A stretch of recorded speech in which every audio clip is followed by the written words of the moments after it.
Welcome back to the Self-Trust Solution Podcast. Today's conversation is a powerful reminder that self-trust is not about having certainty. It's about choosing courage before clarity arrives. So my guest, Dr. Hany Demian, is a physician, entrepreneur, and regenerative medicine pioneer who helps high achievers break free from pain, perfectionism, and uncertainty to live with confidence and momentum. But this conversation isn't about success after the fact. It's about the years he spent not trusting himself, the 4-year internal battle before making one of the hardest decisions of his life, and then what became possible only after he stopped waiting for the perfect plan and trusted the next right step. This episode is for anyone who knows what they want, but keeps delaying the decision they don't yet feel ready for. So let's get into it. Welcome, Dr. Demian. Thank you so much for having me, and thanks for the opportunity. I'm really impressed. You've done your homework. Yes, we love love to know a little bit about our guests before they come on, and your story fits so perfectly in season 3 of the podcast because we are really demonstrating the power that developing and nurturing our self-trust helps us in reaching for our dreams. And so we want people to know that doesn't mean being certain 100% or knowing all the answers beforehand, right? That's right. That's right. It's a journey. And honestly, I've had this hardship growing up with self-trust, Mm, and the journey was hard until one day it just clicked. mm. And like you said in your intro, it took me a long time, but the hardest decision in my life took 4 years. And all Yeah. this because I didn't trust myself. So because I definitely want to get to that decision and that growth, but take us back to the 4 years before that shift. What was life and leadership like during that time when you didn't quite yet trust yourself? I wouldn't call it leadership. And that's probably because those were the dark years. It was just trying to survive, Don. Mm, So it was just physicians, open practice, me and my partner. And we faced problems. We put off fires. We had a vision, but this vision was buried under putting fires every day, putting off fires every day, looking for more opportunities, struggling with day-to-day operation because physicians are not operators. Physicians are not business people, by the way. We're mm, scientific. We are at the cutting edge of medical technology, bioscience, and whatnot. But we don't know how to hire people as simple as hiring a receptionist or operation manager or when and how. And that took me a while. That took me from probably 2014 till 2020 when COVID hit.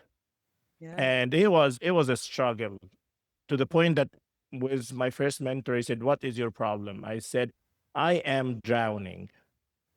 I feel like I barely can keep my head above water with a big rock tied to my legs, pulling me down every single day. Mm, I see my destination that I need to cross this body of water, but I can't. I keep drowning." mm. And that was the moment that he said, "Okay, I'll mentor you and let's dig into this and see what's the problem." Yeah. What And did that changed my life.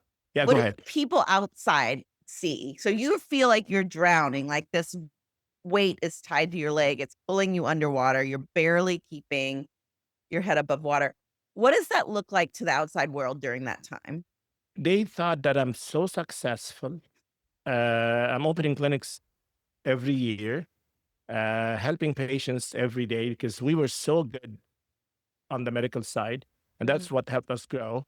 But on the operation side, it was a revolving door. We couldn't keep staff, we couldn't keep good people, we couldn't hire talents, and we didn't know why. mhm, We really didn't. And all what we thought is that how long we can keep going. And to that point, we said, you know what, let's sell it altogether and move on with something else in our life, do real estate or do retirement homes or whatever that we used to know more than having a company.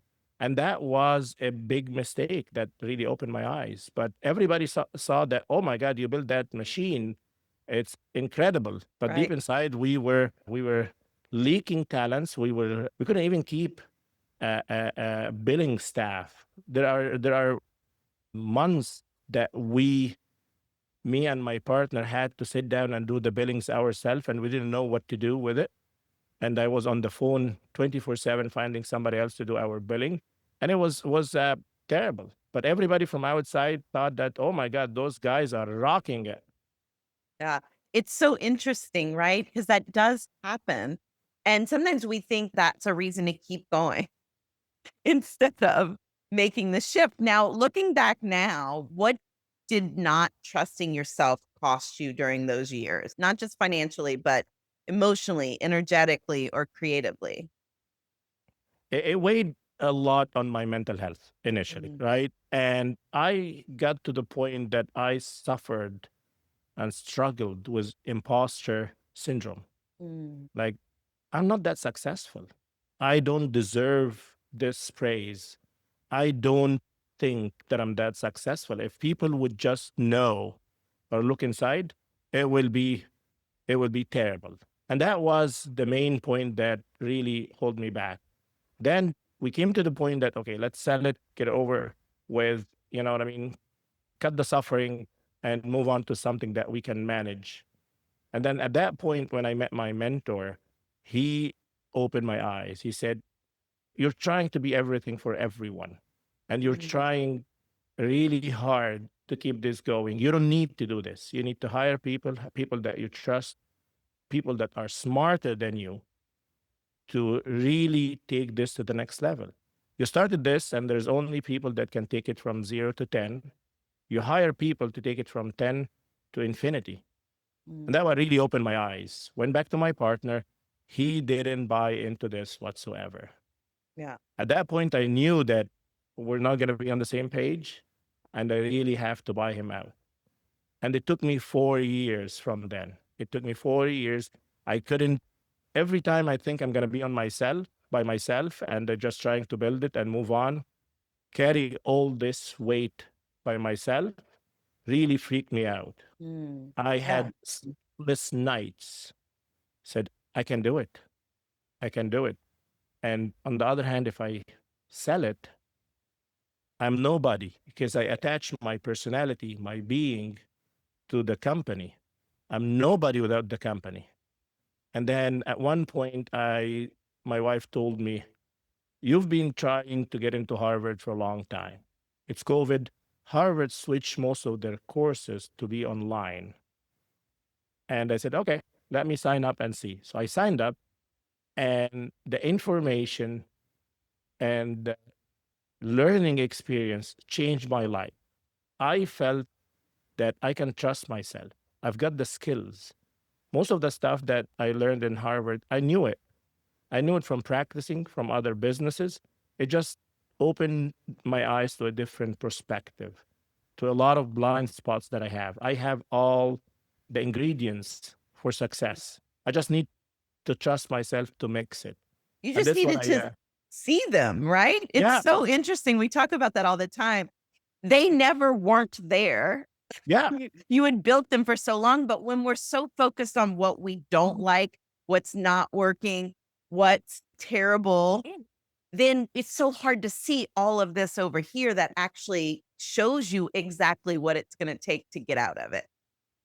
It is absolutely correct. Yeah. Because I wouldn't have opened a company. I wouldn't have had many businesses before this one. I wouldn't even dare to start again after few failures. But I had all the ingredients and it just opened my eyes, Harvard. So I turned around and I said, I'm doing this. Mm. Right? It took me 4 years, but I've done it. To the day I was going to sign the paper. I remember that. And the money was transferred to my partner. I called my president and I said, I'm really having doubt and I having second thoughts. They said, don't. You're double dipping on you're doubling down on your success. So double down, trust yourself, and remove this from your mindset. And that opened my eyes to next levels. Yeah, bet on yourself. What in the self-trust coach, we do something called the I'm so impressed list. So if if you don't wanna go to Harvard to open your eyes to everything that you have, know that you can. Like, what Dr. Damian did here was just all of a sudden open his eyes to what is capable, what he's capable of, what skills, what he's accomplished, where he's stretched, what he's endured. Like, so much just had to be brought to the surface and awareness. And so you can do that also by just making a list of all the things that you've accomplished, overcome, endured. And it just takes you out of that focus on what you don't like and what's wrong so that you can see how equipped you are to move through and over. That's very close to my heart what you said, because this is what I had. Mhm, This is what brought me through. I didn't need Harvard, like you said. It just Harvard was a way to validate, mhm. right? And that's the problem with self-trust. Without having self-trust, you're always looking for validation Yeah. from outside. You're looking for reassurance. My partner was my reassurance that we are on the right path. Without him, I was so afraid to lose this reassurance and this validation. Right? And that's what made me hesitate for 4 years. Once I said, okay, I can reassure myself, I can open my mindset that I'll be able to do it, right? It was easy after that. The path was clear. The vision just came straight to life. We were able to put actually vision, mission, and values to the company for the first time after 6 years of being in existence. And it was incredible. Wow. You said that this decision took courage before it took strategy. That's right. Was there a specific moment or realization when you shifted from maybe, "Can I do this?" to "What happens if I don't?" Yeah. Yeah. That was the day before signing the paperwork. Mm, I threw myself into it. What I'm going to do without him, what exactly, how we're going to survive. And I decided, you know what, we'll figure it out.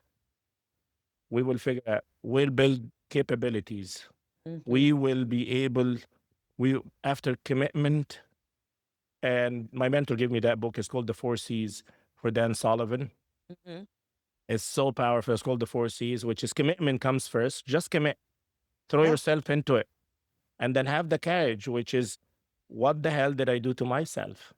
And then try to build capabilities, whether learning, reading, or hiring the right people. And then once you do that, you get to build confidence. yeah. I don't think it was a one moment. Every big project, every single breakthrough that we have in the company, I do the same cycle again, Don. It just nonstop. And Mhm, when we bought the company in Florida, it took me a lot. It took me almost 3 years as well, because it was just bigger than our company. But I wanted to get in. I made the commitment, kept knocking on their door. At that time, I had a success in my pocket, which is buying my partner. And that encouraged me, said, you know what? Nothing is impossible. We can do it. And yeah, sure enough, I went there, me and my team.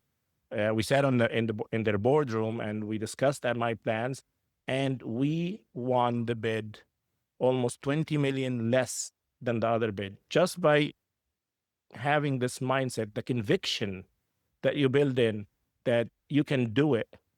It's so infectious. mm, People will feel it, that you are confident, you have self confidence. There is a difference between self confidence and arrogance, because mhm. it just built on credibility and self trust and mindset that, you know what, we can do it. We can Yeah, do it. And this is how you build leaders. People don't want to come to work and their leaders not sure what they're doing, doubting themselves, changing their mind, feeling negative. People feel that right away. yeah.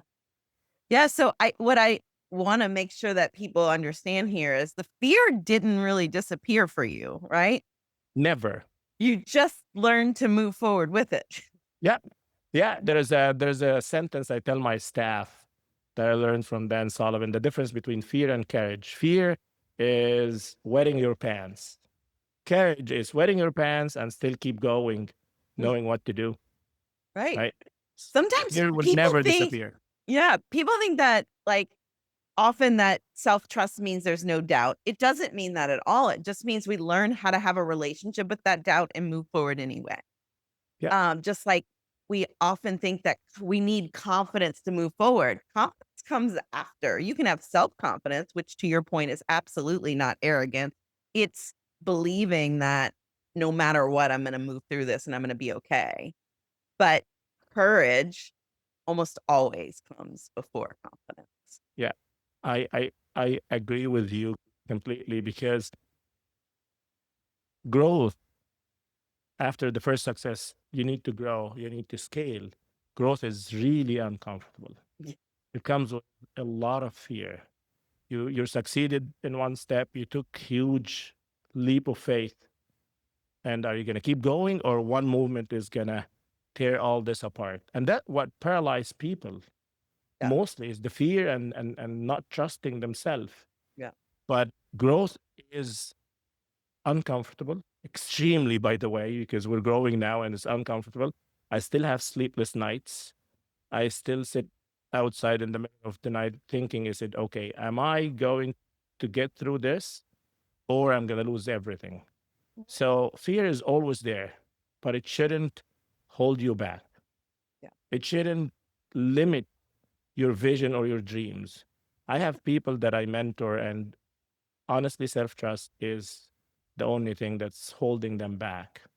This could not be done. Why? But there are others that have done it before. Oh, it's impossible to do this. There's no such thing as impossible. Mm. It's challenging, but it's not impossible. It Yeah. really gets to that what you're speaking of is that it's very normal. It's our tendency as humans to go to the all or nothing thinking, right? And I always like to remind people that fear, because with growth always comes discomfort. And for some people, that's fear. Some people, it's something else. Often underlying, there's fear, right? But it's because you're only picturing one possible outcome and it's the one you don't want. Yeah. But you can't tell the future. And Yeah. so if you're going to try to paint the picture of the future, at least give your brain the permission to play in both areas of what if this works and what if it doesn't work? Because that fear of only seeing the unwanted result is what holds people back instead of there's so much possibility here. Nothing's impossible. I'm willing to do it for the result that I want because I Yeah. know either way I'm going to be okay. That's right. And you're doing it for your future self. Yeah. This is the commitment for your future self. What's your future self will say if you don't do it? Because now Um, self is wanting to be comfortable, the one that's giving you these worst case scenarios and telling you it's impossible or that it's never been done before. But there's a part of you that knows, or it wouldn't be put on your heart to do it. Like there's a part of you knows it's possible. It's just uncomfortable.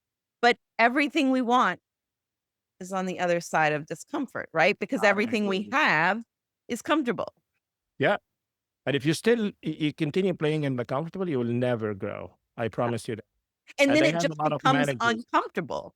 Yeah, This is I what have a people lot of don't get. managers that does that. Like they I have a manager that always, oh, that's not, why are we changing? Why are we doing this? Why are, so I, one day when we were growing, I got them a book and I asked all the managers, middle management and upper management to read it. It's called Who Moved My Cheese, right? Mhm. Because Yeah. it's going to keep moving, right? It's going to keep moving. And if you stay where you are, it's like we're going to become obsolete, especially in our field, which is healthcare. You have to grow, you have to adapt, you have to take this leap of faith. And without self trust, it's impossible to do it. Yeah.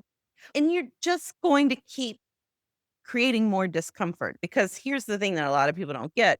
Yes, growing and reaching for bigger goals is uncomfortable, but staying the same is uncomfortable as well. So you're going to be more comfortable for a minute And then it's going to be uncomfortable because you're not moving forward and you're not growing. And then you can become obsolete or, the work that you're doing. Lots of things can happen. So, like, do I want to be comfortable for a minute and then be uncomfortable for a longer period of time? Or do I want to be uncomfortable for a while, stretching and growing and achieving new things and then find some comfort there until the next leap? I wish a lot of people get inspired by this because people who never tried it before thinks it's hard. Yeah. Taking this leap of faith is hard. And honestly, it is hard, but it's Yeah. so worth it than staying. Yeah. Hard is not a problem. Hard is part of life. Yep. So why don't you pick your hard? Like, you can pick the hard that keeps you the same, where you're not growing and you're not evolving and you start to chip away at yourself and your dreams, or you pick the hard that has you betting on yourself, doubling down, growing and stretching Yep. and becoming more of who you're meant to be. Yeah. And Harvard made this example. You look at all the companies that didn't want to take the uncomfortable path, like Kodak, Blockbuster, all those That are companies, gone now. they're gone now. Yeah. They didn't trust. They were overconfident. They didn't expand their mindset. And where are they now? They just disappeared. Yeah. So at one point, if you don't take this leap of faith, if you don't trust yourself, if you don't have conviction in what you're doing, you're gonna become obsolete and it just not gonna go well. Yeah. So your that first business that you bought your partner out, it grew fivefold in 3 years after It that? it did. So from your perspective, what changed because you trusted yourself? Not because you got lucky, but because you trusted yourself. My conviction. I've done it before. I have a success behind me now that Mhm. I've done it. I'm able to trust myself. I had the conviction that I am on the right path, and I had no choice at Mm, this point. It's all me now. It's yes. me or none. But I wanna clarify that because of course you had a choice. You just I do. chose a powerful, not easy road. I doubled down on myself, like Yeah, my president said. that's I huge. doubled down on myself. I said, okay, so now I have to be that leader. I had conviction that it could be done. I could see the path clearly. I become more intentional, Yeah. purposeful, and it grows significantly. We Mm, attracted more talents. We have a whole C-suite now. We've got targets to acquire. We've got a path. The whole picture got completed right away, and we keep moving. It grows significantly in 3 years. Like, just if I look back and said, if I didn't buy him, we probably would have vanished by now. We probably Our competitors are catching up to us. People are learning what we're doing, and it wouldn't have ended up well if I didn't buy him and we stayed where we are. yeah. You've said something powerful when you consciously adapt to enormous stress, you evolve. That's right. So, what would you say, like, what version of you existed before this decision or this, idea, this concept? And then who did you become after you walked through it? I was I had no conviction. I wasn't trusting myself. I was barely surviving, and I was just going with the flow. So in my opinion, it was a weak, pale, faint Mm, picture of who I am now. I was the company.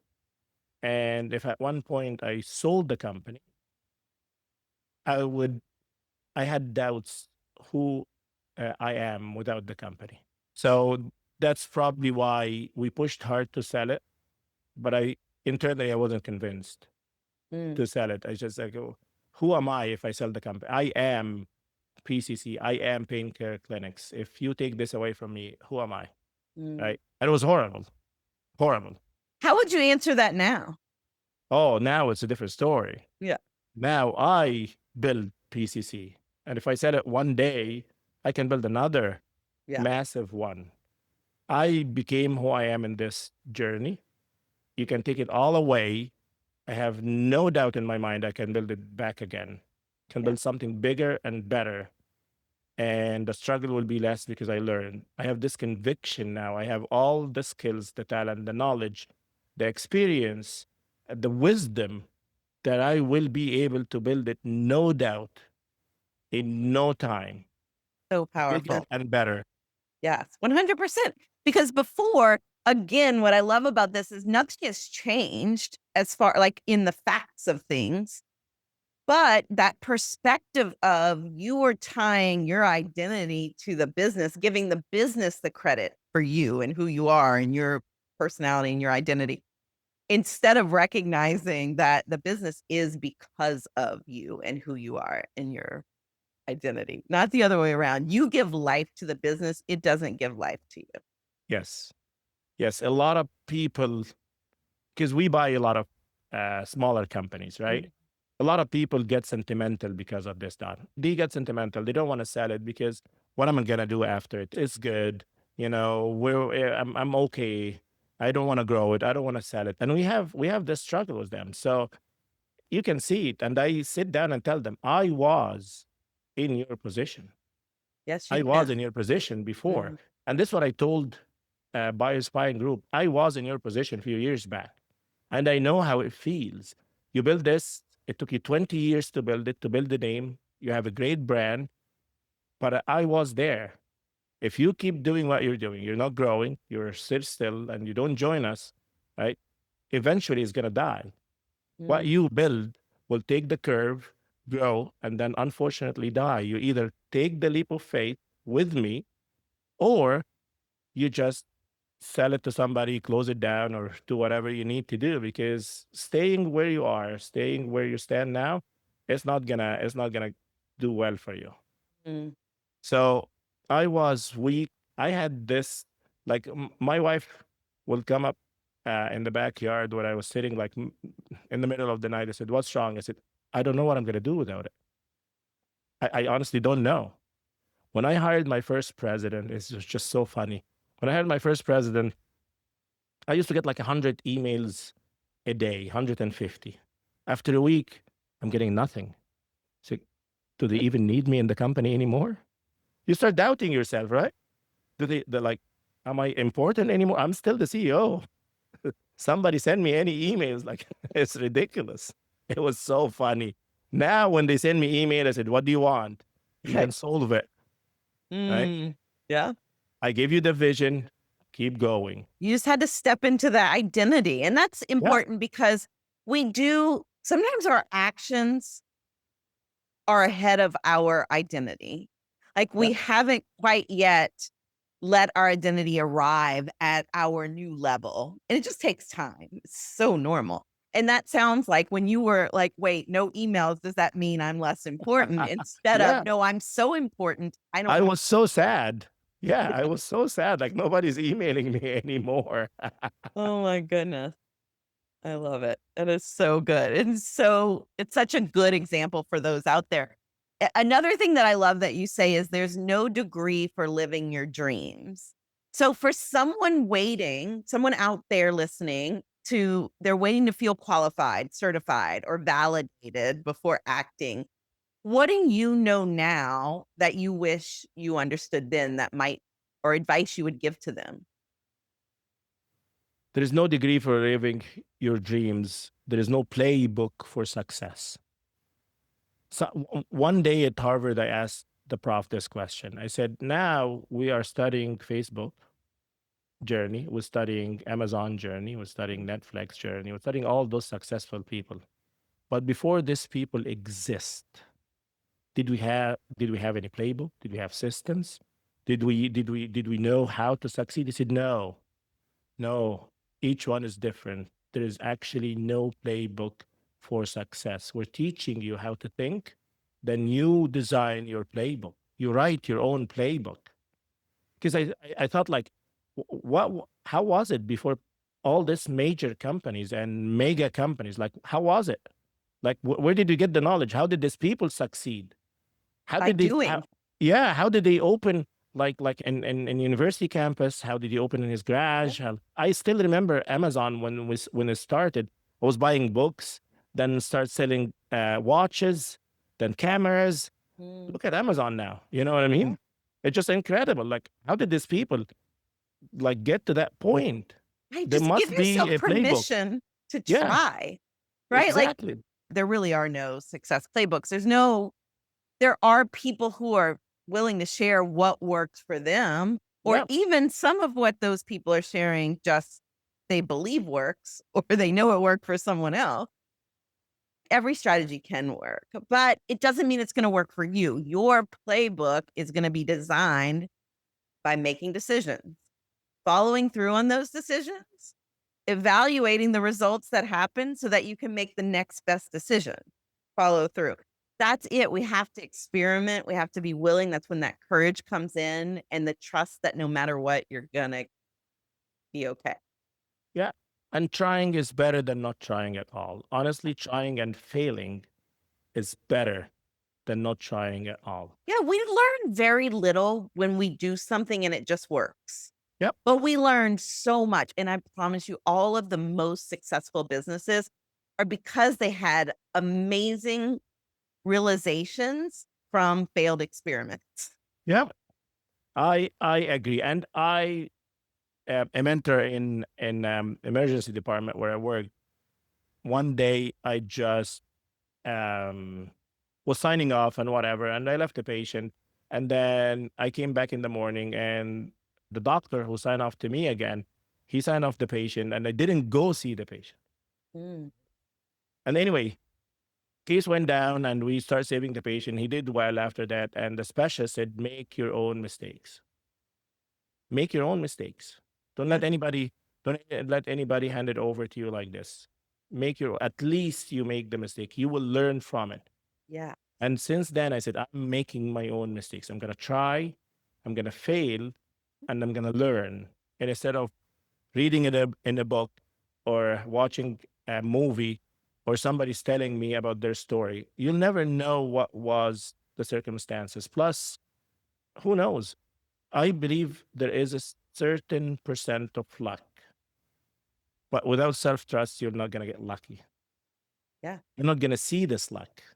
You're just going to blind yourself. It's going to come in and go in your blind spot, and you're not going to see it. Mm, But if you're trusting yourself, you will see all the lucky opportunity that you probably missing on. yeah. You can't see the open door right in front of you when you're focused on the hole Yeah. in the floor. So, for sure. And we want to give ourselves that permission because that's what's happening when you're not trusting yourself. You're waiting for someone else to give you permission or to validate you. And really, what we often hear, even if people give you that validation, when you are not trusting yourself, you don't recognize it Yeah. or you think they're lying to you, or you think Yeah. that is, they're blowing smoke. It really is that perspective shift of giving yourself permission. It doesn't mean we don't love validation. Validation from other people still feels nice. We're just shifting it from needing it to just liking it when it's available. And look, when you're validating yourself and when it's just something that's nice to have, it just becomes a reinforcement for what you believe about yourself already, which is a lovely place to be. So, what would you, if you could go back and talk to yourself this many years ago now, when you are really wanting to buy out your business partner, but really scared to do it over those 4 years it took to make that decision? What would you tell that version of you now? Trust yourself. Mm, Have conviction. You came a long way from that little kid in Egypt, then your fellowship in the States, couldn't find a job, then coming to Canada and building this massive structure that was at the time was so new to the market to have this kind of company. You build it all. So why are you doubting yourself? mm, Just open your mindset to the possibilities and trust yourself you can do it. You've got all the ingredients. Yes. Look at the ingredients. That's what I would Yeah, tell that version of you. yeah. You already Look have at the them. ingredients. Yeah, Just not looking at them, and they're yeah, so useful. You can't make a cake without the ingredients that it takes to do it, and they were right there already, and you just weren't looking at it. yeah. What I love Yeah. I didn't need Harvard. I didn't need this. It was just like you said, just needed this little validation. You do have the Mhm. ingredients. You are somebody with the company, without the company, you build the company and you can build another one. Yeah, yeah. What I love about this conversation is that it makes self-trust practical. It makes it strategic, which is what I'm always trying to share. It's not just a nice to have. It really is. It creates intrinsic motivation. It creates validation. It's not abstract and it's embodied. So it allows you to see yourself more clearly, not lift yourself above necessarily, even just like seeing yourself more clearly, because that's where you weren't at the time. This wasn't about having the perfect plan. It was about choosing the next right step and becoming the person who could hold what followed. Thank you, Dr. Damian, for I sharing this absolutely agree. so And honestly.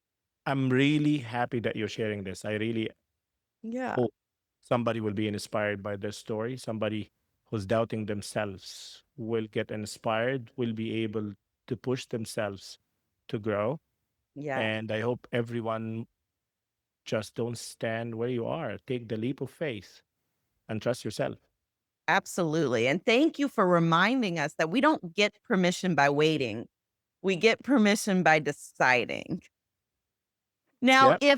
if listeners want to connect with you or learn more about you, where can they do that? You can do that on social media. I'm very active on Facebook, Instagram, Dr. Hany Demian, or on my website, drdamian.com. LinkedIn as well, Hany Demian. I'm open for any questions. I'm open for any mentorship.